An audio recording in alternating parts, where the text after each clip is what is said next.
Big 12 Power Rankings time right here on Heartland College Sports. Welcome in. I'm Pete Mundo. We are Heartland College Sports. We cover the Big 12, and Week 5 is in the books. That means we're on the Week 6 Power Rankings. Let's go. And we've got a lot of moving parts in the Power Rankings this week. What we ask of you is to just hit that like button right now in the video as you're watching it. Boom, boom, right there. Easy does it. And if you are not subscribed to the channel, well, what are you waiting for? Now is the time to do it. Reaction shows, preview shows, we got you covered here at heartlandcollegesports.com. And let us know where you're watching from as well. And drop a question in for the mailbag. We will do the mailbag on this show as well, taking your questions, and I like to do them on the fly. I don't want to know them ahead of time.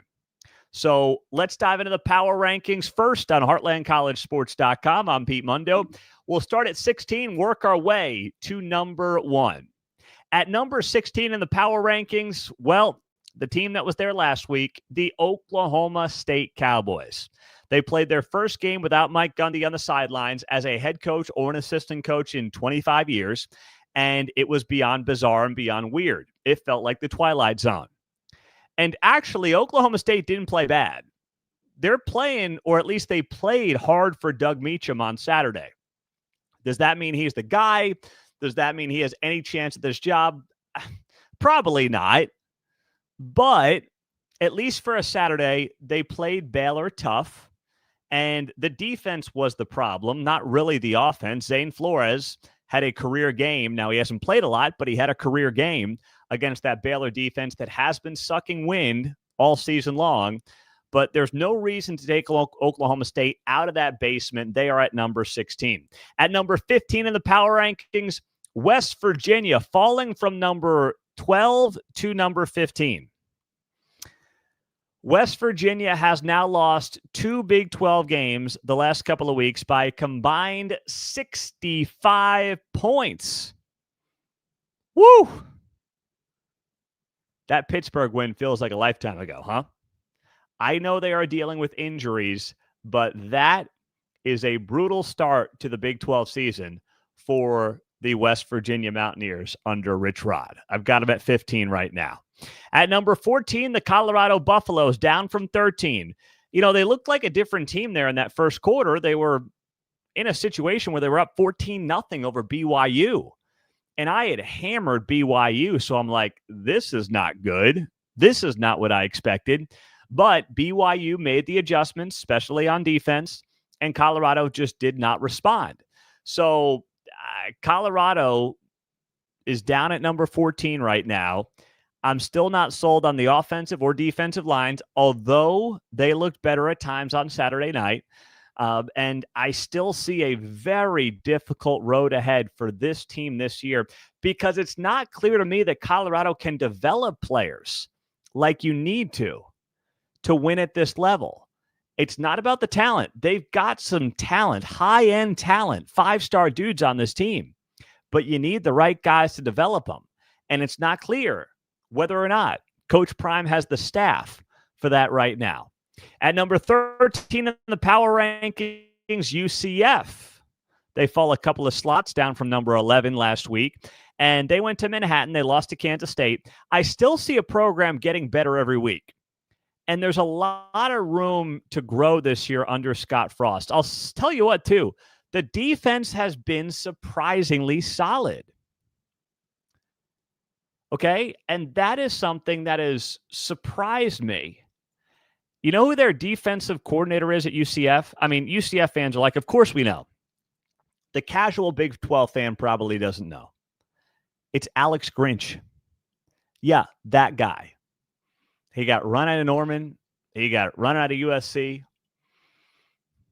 Now he's at UCF. And he's quietly doing a halfway decent job so far this season. They weren't great against K-State, but they could have folded a lot earlier. When Taven Jackson went out of that game, that defense kept him competitive until he came back, and the offense, frankly, couldn't get it going. So UCF, listen, I'm sitting here saying about UCF, I feel okay about where the program is trending right now. I got them at 13, though, this week. Taking a big dive in the power rankings is Kansas, down to number 12 from number 7. That was a dud of a performance against Cincinnati. The defense couldn't get a stop to save its life. The offense, put up 600 yards, but despite a big box score, they even had some issues on that side of the ball. Kansas, I've got to move down to number 12, in part because what's their best win now? Fresno State? As other teams start playing better competition and Kansas is living on a Fresno State win, I can't justify having them any higher right now. As much as I want to like this team a lot, I can't justify them any higher at this point than number 12 on the power rankings. At number 11, I'm going with the Kansas State Wildcats, up from number 15. Dylan Edwards back at full health, put up 166 yards on Saturday. Offense looked much improved alongside Avery Johnson, and the defense just came out swinging. Austin Romine and company, they were not giving anything up against UCF. They had some fire in that belly, which had been missing the last couple of games. So it was an ugly start to the non-con, and then technically the conference game with the Iowa State Week 0 matchup. But K-State, I'm not predicting it, but they still have all of their goals in front of them right now. So I'm putting Kansas State at number 11 in the power rankings this week. At number 10, Arizona, staying in that slot after going up to Ames and getting waxed by the Cyclones on Saturday night. But for now, I'm going to leave them there. I can't move them below K-State just yet since Arizona's got a head-to-head win over Kansas State just a couple of weeks ago. Not that that can't change, but I do this based on what you've done. And while I thought about moving K-State above Arizona because K-State played Iowa State much closer than Arizona did, I didn't want to go there because Arizona does have that head-to-head right now, and it's not like it was a month ago. It was a couple of weeks ago. So I'm giving some recency bias on that head-to-head for the Arizona Wildcats, keeping them at number 10 in the power rankings this week. At number 9, the Baylor Bears. That's where they were last week. They beat up on Oklahoma State. I can't justify moving them up. I can't really move them down. I just know the defense is a concern right now for the Baylor Bears, and if they want to compete atop this conference, the offense is there. The defense, got to stop the run, got to figure that side of the ball out if you're Dave Aranda, and we'll see if they can do it throughout the rest of the season. Number 8, Houston stays where they were last week as well. They literally had to wake up late into the night at Oregon State on Friday to come back in the fourth quarter, force overtime, and avoid a disastrous loss for not just the Cougars themselves, but the entire Big 12 Conference. Oregon State was winless going into the game. They obviously still are. That could have been a brutal moment for the Big 12. Thankfully, it wasn't. Houston recovered, but I hope they were just caught looking ahead to Texas Tech, because if not, it's going to be ugly this weekend against the Red Raiders. At number 7, Cincinnati climbing the rankings from 14. Moving up several spots, going on the road as an underdog and getting an outright win over Kansas. That has only happened once in 2+ seasons, third season under Scott Satterfield in the Big 12. They had one time in their Big 12 history, now in year 3, gone on the road as an underdog in the Big 12 and won the game outright. That was UCF last year. And they did it on Saturday at KU. Huge win for Cincinnati. Big-time win for Satterfield. And don't forget, Cincinnati had multiple touchdowns negated due to penalties. 600 yards of offense, and they get the win without their heart and soul on that defense, nose tackle Dante Corleone. That is big time for the Bearcats. At number 6 in my Big 12 football power rankings this week, I'm Pete Mundo. Make sure you like the video if you're watching. Subscribe. We always appreciate our radio affiliates as well joining us here on the show.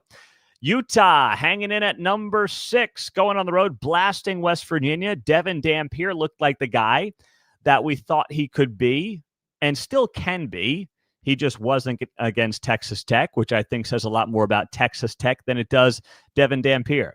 But it's amazing how good you look when the offensive line is doing everything that it wants. And that's what happened on Saturday in Morgantown for the Utah Utes. They just did whatever they wanted offensively against West Virginia. And if you're a Utah fan, that felt good. That felt good after the loss at home to Texas Tech the week prior. At number 5, I'm going with BYU. They stay in the 5 slot where they were a week ago. They had to come back after being down 14-0, led by freshman quarterback Bear Bachmeier. But BYU still very much deserves this top 5 ranking. Going on the road, coming back the way they did with a true freshman quarterback, seeing the defense step up is not easy to do. And oh, by the way, their road win at East Carolina the week prior looks even better because East Carolina just rolled Army 28-6, an Army team that beat Kansas State a couple of weeks prior. So BYU's resume keeps improving. At number 4, TCU. I've got the Horned Frogs in that 4 slot. They had a 17-0 lead against Arizona State, and then they blew the game. And it was because of mistakes from veterans like quarterback Josh Hoover. That can't happen. Overall, I thought the defense held its own. The offense went cold after building that big lead. Running game couldn't get anything going to save its life. And if you're TCU and Sonny Dykes, you got to feel like you let this one slip away. They go from number 2 to number 1, or from number 2 to number 4 in the power rankings this week. At number 3, the Iowa State Cyclones, up from number 4 to number 3 after blasting Arizona on Saturday in a game that was never close. The Cyclones once again look poised to compete atop the Big 12. The problem? The injury bug is starting to bite Iowa State. Most notably, star cornerback Jeremiah Cooper, the latest to go down, done for the season. That is a massive blow for the Cyclones. You still love John Heacock in this defense, but you got to wonder if it's the injury bug that may prevent Iowa State from getting back to a second straight Big 12 championship game. Number 2 in the power rankings, the Arizona State Sun Devils. They were 3 last week. They are now number 2, coming back from 17-0 down on Friday night. Sam Leavitt is that dude, okay? Now, I know he got into a big hole. Wasn't totally his fault. But what does he do? He doesn't panic. He leads his team back. Big plays down the field to Jordan Tyson, using his legs effectively and efficiently when he needs to. It was a thing of beauty to watch Sam Leavitt lead this team from that 17-0 deficit on Friday night. The defensive line was tremendous against TCU as well, and they kept that TCU running game especially in major check. So you think about TCU going up 17-0, and after that they scored a single touchdown. That was it. That's big time for this defense against that offense. And it's been 2 close games in Big 12 play, but Arizona State is 2-0 in the league. So they're right where they want to be. They just have a brutal schedule. At number 1 in the power rankings, they hold it down, Texas Tech. They had a bye, but you know what? Utah's performance in Morgantown just solidified that the Red Raiders deserve the top spot in the conference power rankings until proven otherwise. I'm Pete Mundo, HeartlandCollegeSports.com. Here's our power rankings, 1 to 16, going into week 6 in the Big 12. At number 1, Texas Tech. Number 2 is Arizona State. Number 3, Iowa State. 4 is TCU. 5 is BYU. 6 is Utah. 7, Cincinnati. Number 8, the Houston Cougars. Number 9, Baylor. Number 10, Arizona. At 11 is K-State. 12 is KU. Number 13, UCF. 14, Colorado. 15, West Virginia. And number 16 is the Oklahoma State Cowboys. Those are your Week 6 Big 12 football power rankings from Heartland College Sports. We cover the Big 12. I'm Pete Mundo.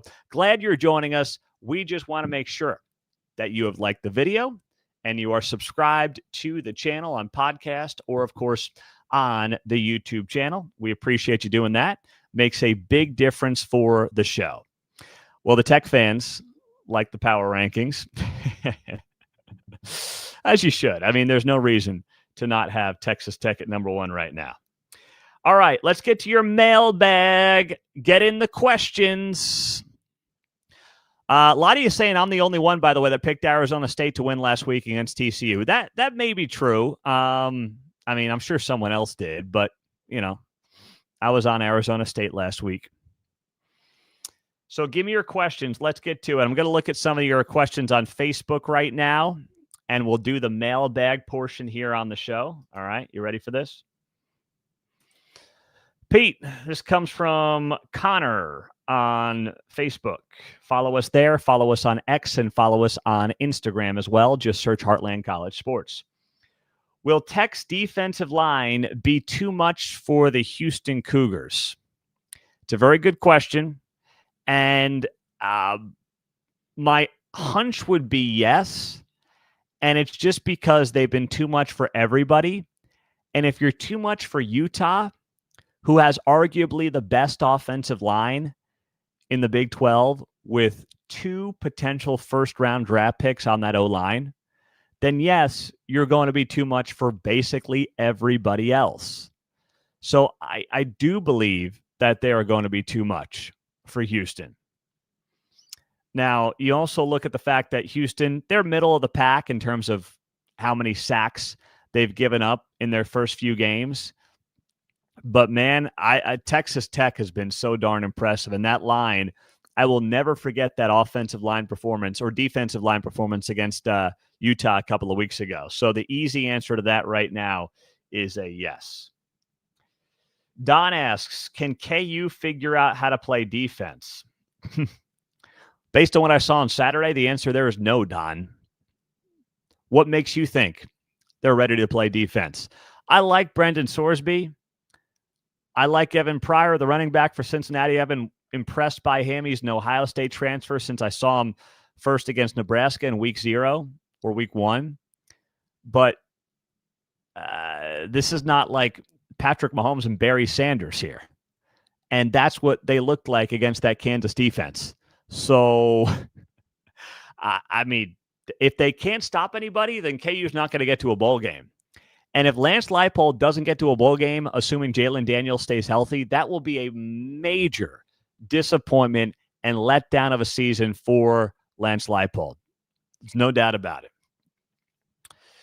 Give me your questions right now. Put them in the YouTube Live and Facebook Live chat, your Big 12 mailbag questions. Let's see. Marvin says, are people sleeping on BYU? A great question. I believe that people are sleeping on BYU, Marvin. It's a very good mailbag question. I've got them 5 in the power rankings, as you may have just heard this week. However, this team could easily end up in the top 3. And it's going to be dependent on the growth and development of their true freshman quarterback, Bear Bachmeier.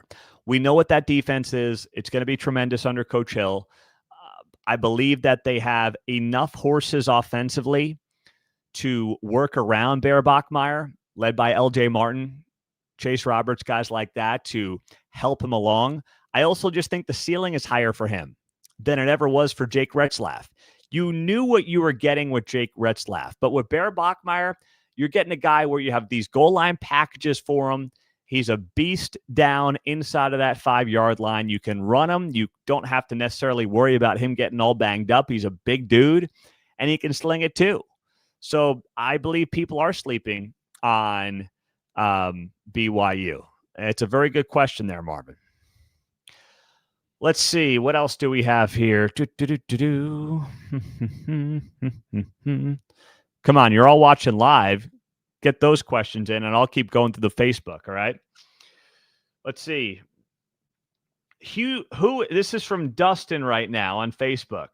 Pete, who's QB1 in the Big 12? Before the season, I said it was Josh Hoover at TCU. But if you ask me today, I got to go Sam Leavitt.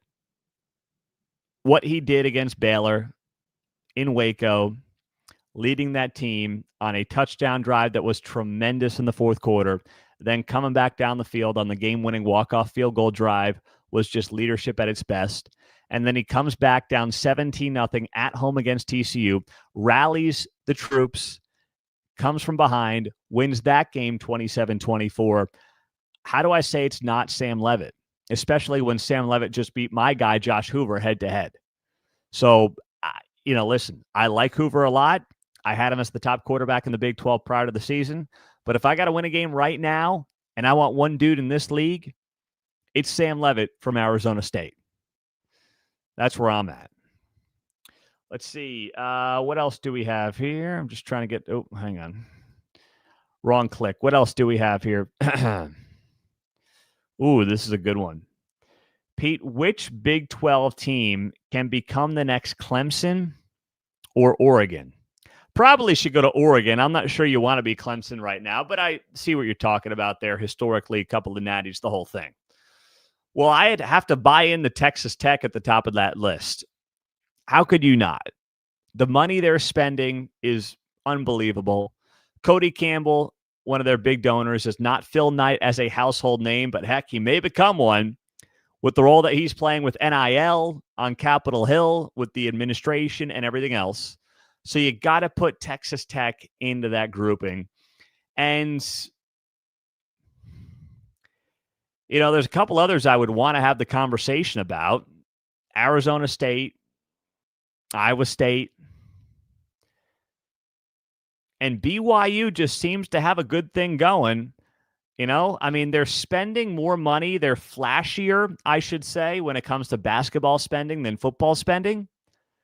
But if they start spending in football like they are in basketball, watch out. And Iowa State just continues to build itself up as a program. They're never going to have the biggest NIL budget, but they get their guys. They still develop their guys the old school way. And then, yes, they do pay their guys, maybe not what they would get on the free market, but they're paying their guys enough to keep them happy and understand the value of staying with that program and staying in Ames. And you know what? As long as Matt Campbell's there, and we're talking about a team right now that's sitting in the top 15 in the country, and I feel like we're just like, oh, yeah, Iowa State's in the top 15 in the country.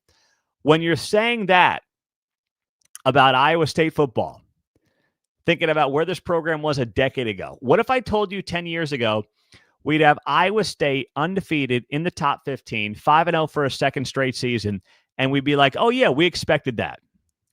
You'd be like, what planet did I just wake up on? But that's college football for you right now. That's where it's at. See what else you guys got. Okay, here we go. Michael asks, why did Iowa State not move up in the AP poll after the Arizona win? Because it's AP poll voters, Michael. Come on. It's a bunch of hacks. They move one team up a couple of notches. They move others down. They have this great dog and pony show where they get to move teams down and up. And if you're in the SEC, you always get the benefit of the doubt. I mean, look at Georgia and Alabama, right? Alabama beats Georgia. They move up to number 10 from number 17. Georgia goes down from number 5 to number 12. They're both in the top 12 in the country. Texas Tech is sitting there right between them. So it's like that's the shell game that gets played here. We all understand how it works. Iowa State stays at 14. They're behind LSU. Is that right? I mean, heck, what do I know? You know, I just know that LSU is one spot in front of them after losing to Ole Miss, but it's the same thing, right? I mean, Ole Miss, you sit there and say, well, Ole Miss was 13 in the country, so how much further down can you move LSU? And now Ole Miss goes up to number 4 in the country at 5-0. Meantime, you look at LSU and you're like, man, this great win they had was against who? Oh, Clemson, who's now 1-3 and has lost to Georgia Tech and Syracuse since that loss to LSU. How good is Clemson? How good is that win from week 1? So what good victory does LSU really have? It doesn't matter. They're in the SEC. That's the game. But don't worry about it. The rankings are less important than they've ever been. You get to the playoff, it's going to be all right. And for Iowa State, that should be the goal right now. Win the Big 12 and get to the playoff, and the AP poll is a moot point. All right. How many this is from Short Bus on YouTube. How many high-power offenses does Arizona State need to shut down before they get respect? I'll give them plenty of respect right now. I mean, the 2.5 quarters I saw against TCU after the 17-0 hole was tremendous. I think keeping Baylor to 24 points on the road is darn good as well for Arizona State. Baylor lit up the scoreboard, and they're going to light up the scoreboard against a lot of people this season. They kept them in check at home. But Arizona State's got a brutal schedule here. I mean, they're going to Utah after a week off. Then it's home to Texas Tech. So Devin Dampier, and then Barrett Morton or Will Hammond, then Houston, then in Ames to take on Rocco Becht and Iowa State. Trust me, anybody who's not respecting the offense or the defensive line for Arizona State, they will before long. I'm not saying they're going to win all those games, but they will absolutely, no doubt in my mind, be respected as a defense by the end of this season. Pete, how about this Trax lead? 2 Big 12 teams in the playoff this year? No.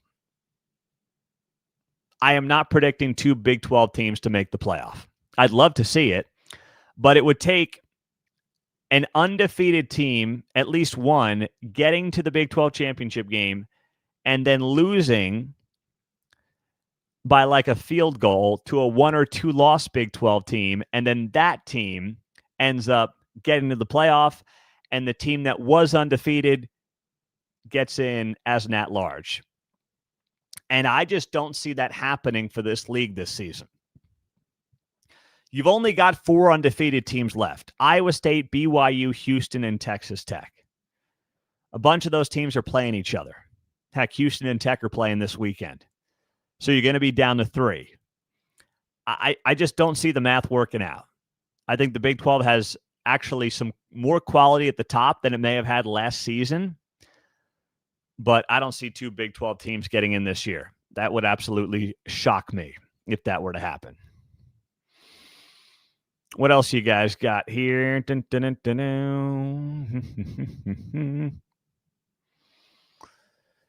dun.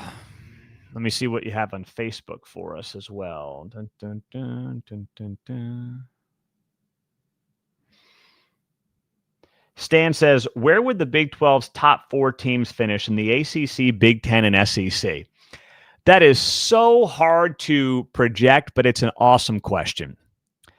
So, like Texas Tech, and you guys know I'm on the Texas Tech hype train here. I picked them before the season to win the Big 12. That Utah performance was amazing. We might look at Texas Tech as a team that can win a game or 2 in the college football playoff. That's how they are built on both the offensive and defensive lines. That's what they've got at the skill position. That's what that defense looks like. So is Texas Tech capable of being a top 3 team in the SEC? I think it is. After that, Arizona State looks really good. We saw them take Texas, who won the SEC, down to the wire last year in the playoff. They should have won, if not for that 4th and long. Iowa State, I mean, Iowa State goes out there last year, gets to a Big 12 championship game, right? And loses that game, but then goes out there and beats Miami in a bowl game in a high-scoring affair. Top 15 team in the country. So I do think that your top 3 to 4 teams in the Big 12 could be competitive near the top of basically every other Power 4 conference. Not that they would all be there if they were in it together, but any one of those teams I'm looking at and saying, sure, why not them? I'm still very intrigued by Utah, BYU, Arizona State, Iowa State, and Texas Tech are the ones that stick out to me as having the best chance of being competitive in any conference in college football. That's what I've got. So there you go. Excellent work on every front. Thank you for all your questions on the mailbag. We appreciate you guys being here on Heartland College Sports. The only thing I ask of you, drop a rating if you could on the podcast. 5 stars would be awesome. Drop a review. Send me a screenshot to Pete Mundo at heartlandcollegesports.com. I'll try to hook you up, or I will hook you up with some merch to the best podcast review that we get every single week here on the show. Just email it to me, a screenshot, Pete Mundo at heartlandcollegesports.com. Join the forums as well. They're free. All our content is free. That's why I'm asking you guys, just do us a solid. Subscribe, share the show with a friend. We want to keep everything free. We're growing like crazy. It's because of you. So when I thank you and I ask for these things, I know some of you are like, you do that every show. Yeah, because it's the only thing I'm asking of you, and it does help a lot. Subscribe, like the video, leave a comment. We appreciate you guys, and we will talk to you soon. Preview shows coming out this week. Week 6 is right around the corner. Go Big 12.